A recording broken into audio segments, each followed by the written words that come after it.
Welcome back to PSC Peedika. വരാൻ പോകുന്ന company board, LGS, Bevco LD, VFA, degree prelims തുടങ്ങിയ PSC പരീക്ഷകൾക്കുള്ള കറണ്ട് അഫയേഴ്സ് ആണ് നമ്മൾ നോക്കുന്നത്. 2026 ജനുവരി മാസത്തെ ആദ്യത്തെ ക്ലാസ്സാണിത്. ഈ ക്ലാസ്സിൽ നമ്മൾ ആദ്യം നോക്കുന്നത് കേന്ദ്ര സർക്കാർ പുറത്തുവിട്ട പ്രധാന അപ്ഡേഷനാണ്. ജപ്പാനെ മറികടന്ന് ഇന്ത്യ ലോകത്തെ ഏറ്റവും വലിയ 4ാമത്തെ സമ്പദ് വ്യവസ്ഥയായി മാറിയിരിക്കുകയാണ്. അപ്പോൾ ജപ്പാനെ മറികടന്ന് ഇന്ത്യ ലോകത്തെ ഏറ്റവും വലിയ 4ാമത്തെ സമ്പദ് വ്യവസ്ഥയായി മാറിയിരിക്കുന്നു. ഓർത്തിരിക്കേണ്ടത് ഇന്ത്യയുടെ GDP 4.18 ലക്ഷം കോടി ഡോളർ കടന്നിരിക്കുകയാണ്. ഇപ്പോൾ 1ാം സ്ഥാനത്ത് അമേരിക്കയും 2ാം സ്ഥാനത്ത് ചൈനയുമാണ്. ഇന്ത്യയുടെ സ്ഥാനം 4ാമതാണ്. അപ്പോൾ ജപ്പാനെ മറികടന്ന് ഇന്ത്യ ലോകത്തെ ഏറ്റവും വലിയ 4ാമത്തെ സമ്പദ് വ്യവസ്ഥയായി മാറിയിരിക്കുകയാണ്. നെക്സ്റ്റ് ഒരു പ്രധാനപ്പെട്ട നിയമനമാണ്. കേരള ഹൈക്കോടതിയുടെ ചീഫ് ജസ്റ്റിസായി നിയമിതനായത് ജസ്റ്റിസ് സൗമൻ സെൻ ആണ്.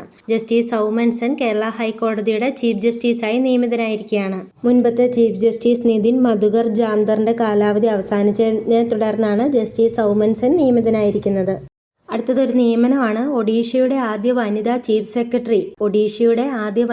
സെക്രട്ടറിയായി നിയമിതയായത് അനു ഗാർഗ് ആണ്.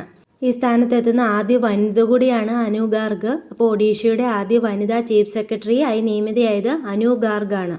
നെക്സ്റ്റ്, ദക്ഷിണ ധ്രുവത്തിലേക്ക് സ്കീയിങ് നടത്തിയ പ്രായം കുറഞ്ഞ ഇന്ത്യക്കാരിയാണ് കാമ്യ കാർത്തികേയൻ. ദക്ഷിണ ധ്രുവത്തിലേക്ക് സ്കീയിങ് നടത്തിയ പ്രായം കുറഞ്ഞ ഇന്ത്യക്കാരി കാമ്യ കാർത്തികേയനാണ്. ഈ ഒരു നേട്ടം സ്വന്തമാക്കുന്ന ലോകത്തിലെ തന്നെ 2ാമത്തെ പ്രായം കുറഞ്ഞ വ്യക്തിയാണ് കാമ്യ കാർത്തികേയൻ. നെക്സ്റ്റ് ഒരു പുരസ്കാരമാണ്. അടുത്തിടെ ഇസ്രയേൽ സമാധാന പുരസ്കാരത്തിന് അർഹനായത് ഡൊണാൾഡ് ട്രംപ് ആണ്. ഇസ്രയേൽ സമാധാന പുരസ്കാരത്തിന് അടുത്തിടെ അർഹനായത് ഡൊണാൾഡ് ട്രംപ്.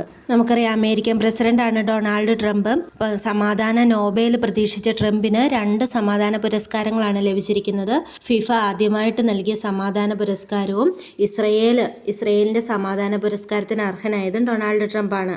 അടുത്തത് നമ്മൾ നോക്കുന്നത് ഒരു സിനിമയുമായി ബന്ധപ്പെട്ട പോയിന്റാണ്. 2020 ഇന്ത്യ ചൈന അതിർത്തിയിലെ ഗൽവാൻ സംഘർഷം പ്രമേയമാക്കി പുറത്തിറങ്ങുന്ന സിനിമയാണ് battle of Galwan. 2020 India China അതിർത്തിയിലെ ഗൽവാൻ സംഘർഷം പ്രമേയമാക്കി പുറത്തിറങ്ങുന്ന സിനിമ ബാറ്റിൽ ഓഫ് ഗൽവാൻ ആണ്. ഈ സിനിമയുടെ പ്രമേയം ഓർക്കുക. 2020 ഇന്ത്യ ചൈന അതിർത്തിയിലെ ഗൽവാൻ സംഘർഷം പ്രമേയമാക്കിയതാണ്. ഇത് സംവിധാനം ചെയ്തത് അപൂർവ ലഖി ആണെന്ന് കൂടി ഓർത്തു വെക്കുക. ഇതിൽ മെയിൻ കഥാപാത്രമായി വരുന്ന സൽമാൻ ഖാൻ ആണ്. അപൂർവ ലഖിയാണ് സംവിധാനം ചെയ്യുന്നതെന്ന് കൂടി ഓർക്കുക.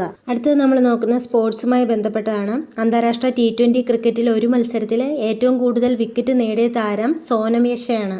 ഓർത്തിരിക്കുക, അന്താരാഷ്ട്ര T20 ക്രിക്കറ്റിലെ ഏറ്റവും മികച്ച ബോളിംഗ് പ്രകടനം ആരുടെ പേരിലാണെന്ന് വെച്ചാൽ അതിനി സോനം യശയുടെ പേരിലാണ്. ഇദ്ദേഹം ഭൂട്ടാൻ താരമാണെന്നുള്ള കാര്യം കൂടി ഓർത്തു വെക്കുക. അപ്പോൾ അന്താരാഷ്ട്ര T20 ക്രിക്കറ്റിൽ ഒരു മത്സരത്തിൽ ഏറ്റവും കൂടുതൽ വിക്കറ്റ് നേടിയ താരം ഭൂട്ടാന്റെ സോനം യശയാണ്. മ്യാൻമറിനെതിരെ നടന്ന മത്സരത്തിൽ 8 വിക്കറ്റ് നേടിയാണ് ഇദ്ദേഹം ഈ ഒരു റെക്കോർഡ് സ്വന്തമാക്കിയത് എന്നുകൂടി ഓർത്തു വെക്കുക.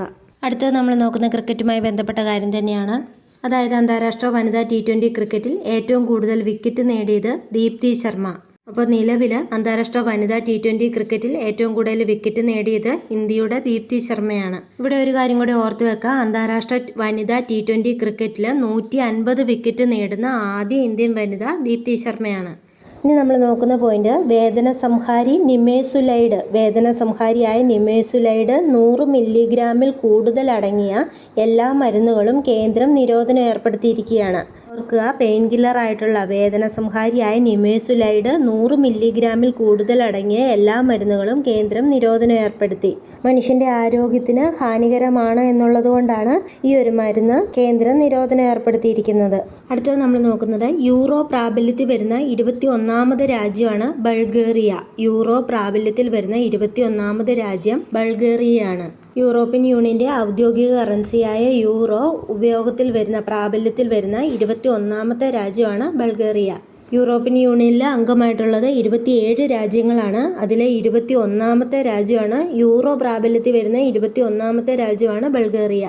അടുത്തത് നമ്മൾ നോക്കുന്നത് 2025 ഡിസംബറിൽ പുറത്തുവന്ന റിപ്പോർട്ടുകൾ പ്രകാരം ലോകത്തെ ഏറ്റവും കൂടുതൽ അരി ഉൽപ്പാദിപ്പിക്കുന്ന രാജ്യം ഇന്ത്യയാണ്.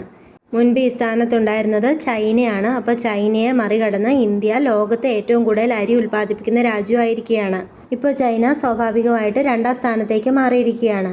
ഏത് റിപ്പോർട്ട് പ്രകാരമാണെന്ന് കൂടി ഓർത്ത് വെക്കുക. യുണൈറ്റഡ് സ്റ്റേറ്റ്സ് ഡിപ്പാർട്ട്മെൻറ്റ് ഓഫ് അഗ്രികൾച്ചറിൻ്റെ റിപ്പോർട്ട് പ്രകാരമാണ് ലോകത്തെ ഏറ്റവും കൂടുതൽ അരി ഉൽപ്പാദിപ്പിക്കുന്ന രാജ്യം ഇന്ത്യയായി മാറിയിരിക്കുന്നത്. ഈ ഒരു റിപ്പോർട്ടിൽ പറയുന്നത് ഇന്ത്യയുടെ അരി ഉൽപ്പാദനം 152 ദശലക്ഷം മെട്രിക് ടൺ എത്തിയെന്നാണ്.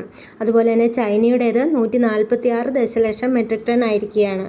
അപ്പോൾ ഇന്നത്തെ വീഡിയോയിൽ വളരെ കുറച്ച് പോയിന്റുകൾ മാത്രമേ നമ്മൾ നോക്കിയിട്ടുള്ളൂ. എല്ലാവരും നന്നായിട്ട് പഠിക്കുക. ജനുവരി മാസത്തെ പ്രധാനപ്പെട്ട ബാക്കി കറണ്ട് അഫയേഴ്സ് അടുത്ത വീഡിയോയിൽ ഉടനെ ചെയ്യുന്നതായിരിക്കും. ഈ വീഡിയോ നിങ്ങൾക്ക് ഉപകാരപ്പെട്ടുവെങ്കിൽ ലൈക്ക് ചെയ്യുക, സബ്സ്ക്രൈബ് ചെയ്യുക, നിങ്ങളുടെ അഭിപ്രായങ്ങൾ കമൻറ്റ് ചെയ്യുക. അടുത്ത വീഡിയോയിൽ കാണാം. താങ്ക്